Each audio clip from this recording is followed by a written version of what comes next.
Борис такие аккорды берет, так бары легко берет.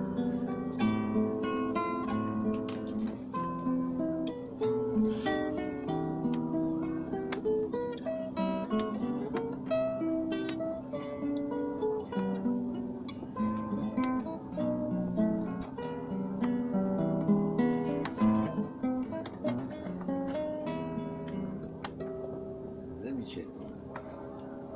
Ура!